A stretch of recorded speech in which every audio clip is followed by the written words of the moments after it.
তো বন্ধুরা আমি সবাই ভালো আছেন। আজকে আমি চলে এসেছি আর একটা রান্না নিয়ে, তো সেটা দেখাচ্ছি আপনাদেরকে। এই যে কচু, এই কচুটাকে কেটে সিদ্ধ করে নিয়েছি। আর এবারে আমি এটাকে চিংড়ি মাছ দিয়ে রান্না করব। তা এতে একটু চিংড়ি মাছ নিয়ে নিয়েছি। চিংড়ি মাছগুলো এবার লবণ হলুদ মাখিয়ে ভাজি করব। আর কড়াইতে সরষের তেল দিয়েছি, তেলটা গরম হয়ে গেছে। তো এবারে আমি মাছগুলো দিয়ে ভাজি করে নেব। তেলটা গরম হয়ে গেছে বন্ধুরা, এবারে মাছগুলোকে দিয়ে দিচ্ছি। এই মাছগুলো দিয়ে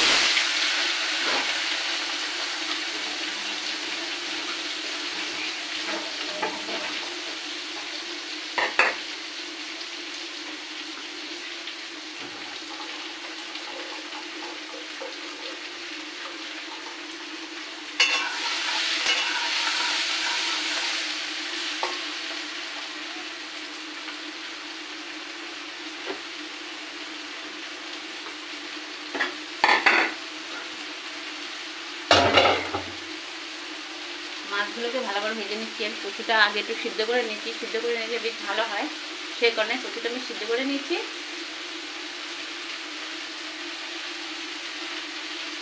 কিন্তু সরষের তেল তো একটু তো জায়গা হয় দিয়ে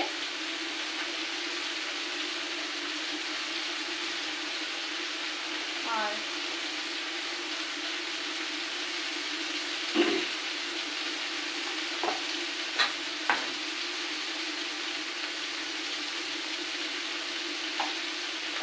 মাছটা তাহলে ভাজা হচ্ছে। চলতে পারবো না বন্ধুরা, জ্বর, তারপরে তো চলতে হবে, উঠতে হবে, করতে হবে রান্না, তাই করছি। কেউ বুঝে না,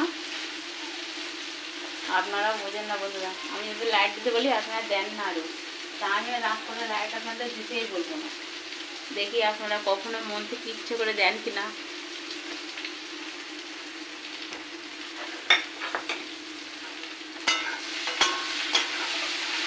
চিংড়িগুলোকে একটু ভালো করে ভাজি করে নেবো, একটু একটু উল্টে উল্টে।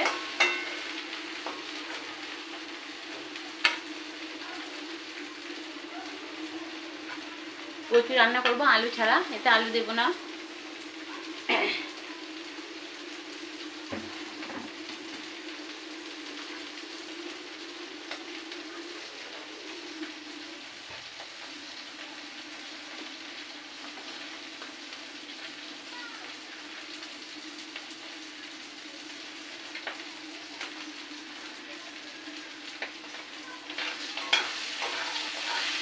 এগুলো ভাজি হয়ে গেছে, ওটা তুলে নেব।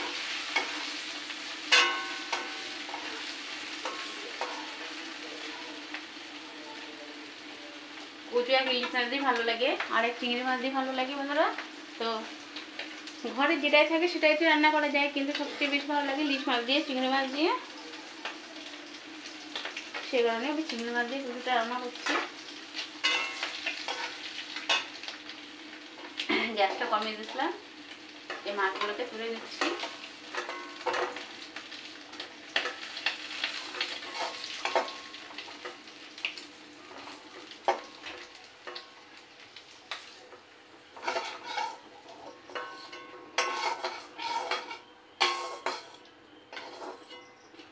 আমরা যারা অনেক ফ্যাট হয়ে গেছি বন্ধুরা, আমরা সবসময় সাদা তেল ব্যবহার করি, সাদা তেলে রান্না করি, রান্না খাই।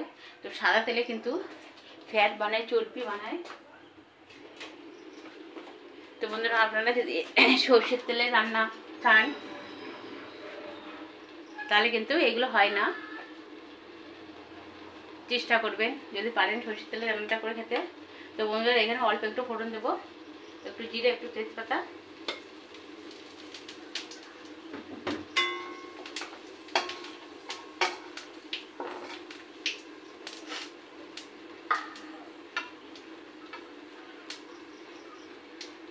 আর এখানে আমি পেস্ট করে রেখেছি বন্ধুরা, ঝোলটা খুব ভালো না।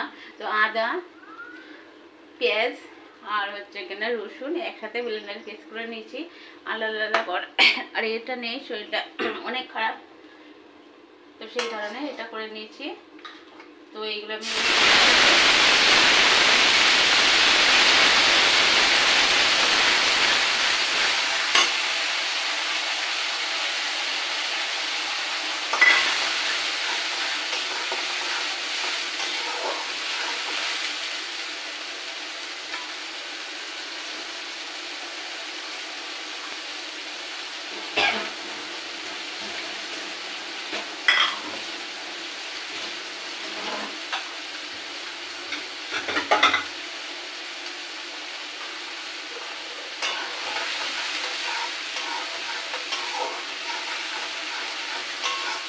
তো মশলাটা বন্ধুরা জানেন তো আপনারা, মশলাটা আমি ভালো করে একটু ভাজা করে নিই।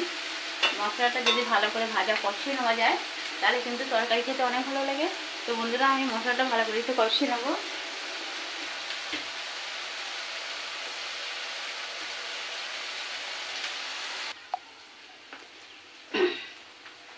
তো বন্ধুরা মশলাটা কষানোর সময় একটু জল দিয়ে নিলে বেশি ভালো হয় মশলাটা। তো আমি করেছিলাম সেগুলো একটু জল দিয়ে দিলাম, তাহলে মশলাটা বেশি ভালো হবে, কষানোটা সুন্দর হবে। এইটা দেওয়ার পরে এবার যতক্ষণ তেলটা না খাচ্ছি মশলাটার থেকে, আর এদিকে আমি গরম জল বসিয়ে দিয়েছি কচুতে দেওয়ার জন্য। তো কচুটি কখনো কিন্তু ঠান্ডা জল দেবেন না বন্ধুরা, তাহলে গাল লাগতে পারে আর ভালো না লাগতে পারে খেতে, কচু সিদ্ধ হওয়ার পরে শক্ত হয়ে যেতে পারে। এবার আমি এটা দিচ্ছি পরিমাণ মতো লবণ, দিচ্ছি হলুদ,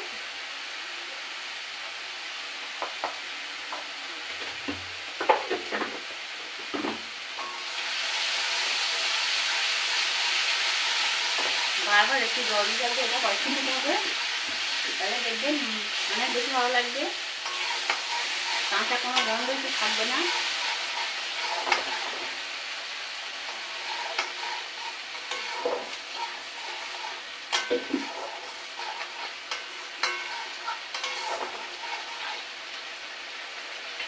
এর মধ্যে কতটা সুন্দর হয়ে যাবে কষানোটা।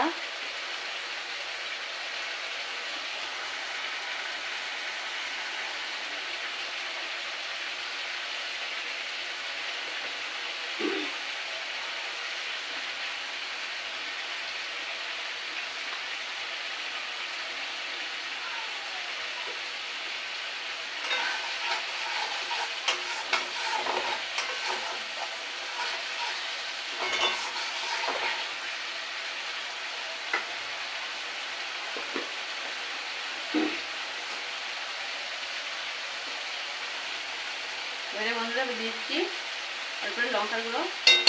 এই লঙ্কার গুঁড়োটা আমার বাড়িতেই লঙ্কাটা একটু গরম করে নিয়ে তারপর গুঁড়ো করে নেওয়া আছে, নাহলে তো সহজে গুঁড়ো হতে চায় না, আর এক মাথা রোদ দিলে ভালো হয় ব্লেন্ডারে পিষে।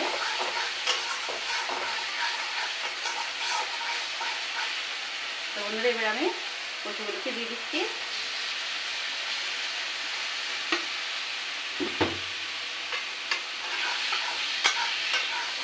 এটা ভালো করে সুন্দর করে কষিয়ে নেব।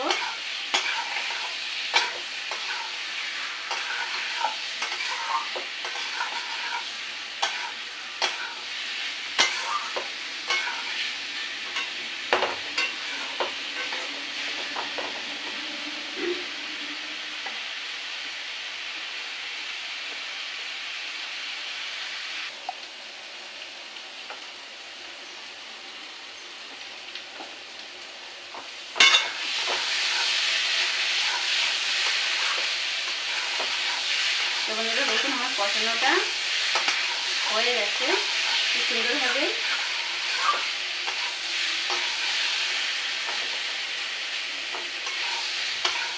এবার আমি একটু জল দিয়ে দেবো।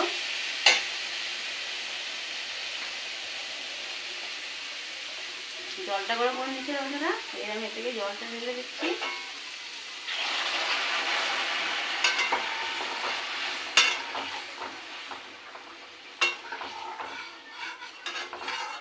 এই জলটা পুরোটা দিয়ে দেবো, এটা ফুটবে আর একটু ভালো করে।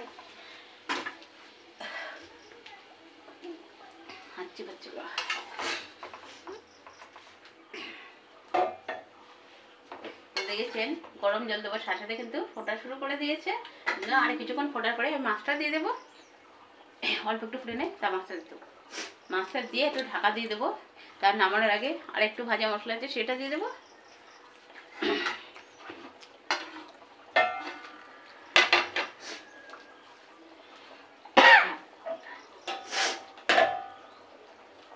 তো বন্ধুরা ভালো যখন ফুটে গেছে তার মাছটার মধ্যে দিয়ে দিয়ে মাছটার সাথে ফুটলে একটু বেশ ভালো লাগবে খেতে। এই মাছগুলোকে আমি দিয়ে দিচ্ছি।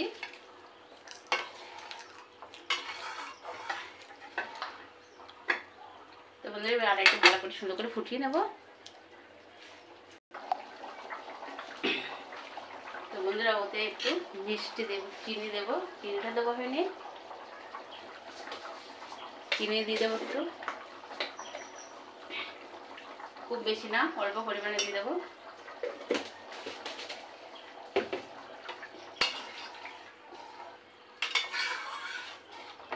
তার একটু সুন্দর করে ফুটবে।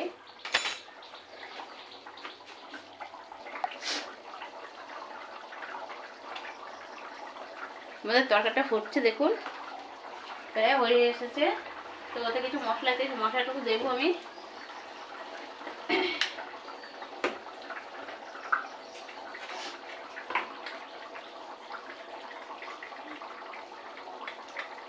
এই দিলাম ধনের গুঁড়ো,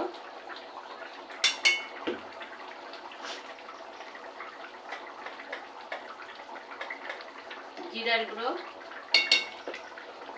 তরকারি যেরকম পরিমাণে কম, সে কম দিতে হবে বন্ধুরা, নাহলে কিন্তু তিতো লাগবে। এবারে দিচ্ছি বন্ধুরা গরম মশলা, গরম মশলা দিয়ে দিলাম।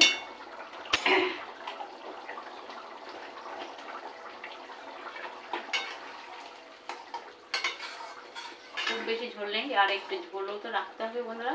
তো এবারে নামিয়ে দেবো এটা, এইটুকু ঝোলই থাকবে।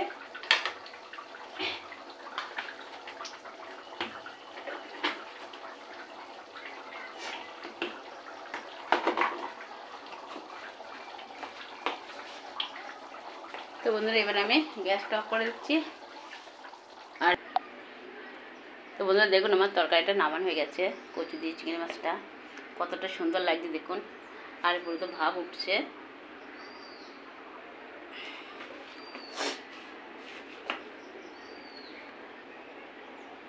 তো বন্ধুরা আমার রান্নাটা যদি ভালো লাগে অবশ্যই আপনারা এইভাবে রান্নাটা করবেন। আর আমার নিত্য নতুন রান্না দেখার জন্য আমার চ্যানেলটাকে সাবস্ক্রাইব করে রাখুন, তাহলে নিত্য নতুন যে রান্নাগুলো আমি ছাড়বো সবার আগে আপনার ফোনে পৌঁছে যাবে। তো চ্যানেলটা সাবস্ক্রাইব করে রাখুন বন্ধুরা। আর আমার রান্নাটা কেমন লেগেছে কমেন্টে জানাবেন। তো এতক্ষণ আপনাদের সাথে ছিলাম আমি সাথী মঞ্জুজা টুবেন, যে জায়গায় আপনি সব ভালো থাকবেন, সুস্থ থাকবেন। অন্যটা রান্না নিয়ে অন্য একদিন দেখা হচ্ছে, টাটা।